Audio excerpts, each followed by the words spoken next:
I am Doomsvince, and this is day 22 of Spawn Year.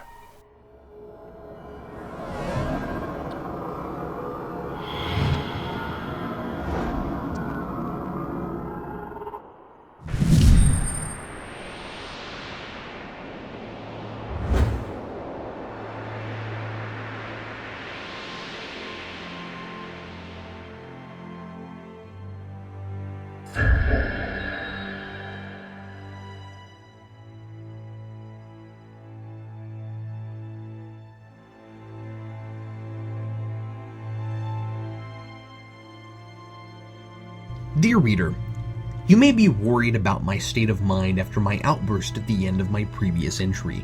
Please forgive my brief lack in composure.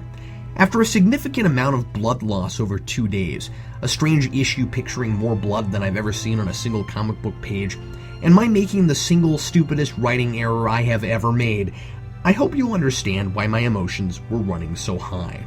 After composing could have, would have, might have, etc. a couple dozen times and reading today's comic, in which the main character is in a far worse psychological state than I've been, I feel much better. At least I'm not relating my own origin story to a dead and decaying hand stuck to my own arm. While Clown remains a soulless demon without a shred of decency in him, and therefore it's impossible to see him as a real person and appreciate what happens to him, I do feel like I have a better understanding of the point of this miniseries. Alan Moore gives us Violator's background here, furthering some of his previously established Hell mythology, though it pales in comparison to the fascinating tour through Hell he took us on in issue 8.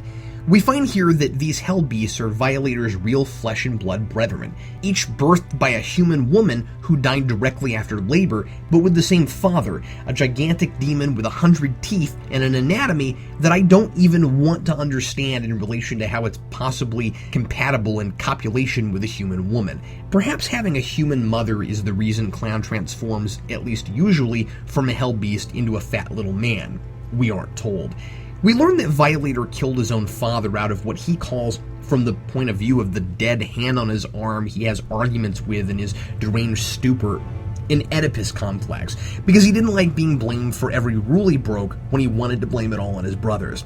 Then they were all hired by Malbolgia after he took over the 8th sphere of Hell, and Bolgi made Violator his lieutenant because he's an idiot, I guess.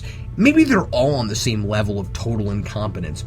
I'm guessing Bolgi picked Violator because his name is slightly less silly than his 4 brothers. Vindicator, Vacillator, Vaporizer, and my personal favorite, Vandalizer. Yeah, that's a menacing name for a hell demon. Cower in fear as I break your windows and knock over your mailbox. I guess their dad was one of those guys who thought it would be cute to start all his kids' names with the same letter to torture them and confuse all their extended family. Imagine being at a family picnic and accidentally making that mistake. Violator. Oh, I'm sorry. Vacillator. My apologies. Anyway, so the flat-topped admonisher is still after Clown, and now so are his brothers, who feel it's their duty as family to put him out of his misery now that he's mortal before this human manages it. At the end, Clown goes to the only person left he can think of for help, Spawn, saying, better the devil you know, and given he knows all these other demons, and Admonisher has only managed to lodge a lot of pointy things in Clown's head, I rather think the enemy of my enemy would have been the more appropriate cliche. Moore isn't even kind of taking this material seriously, and it doesn't expect us to either. Every character here is a heartless, blood-sucking moron, demon and human alike, and the book is fully aware of it. So beyond an excuse for some encyclopedic backstory on Violator, why am I reading this? Because if I don't, Doomsvince will bury me in a grave filled with 342 remaining items of Spawn paraphernalia. Haven't you been paying attention? Signed, Captain Logan.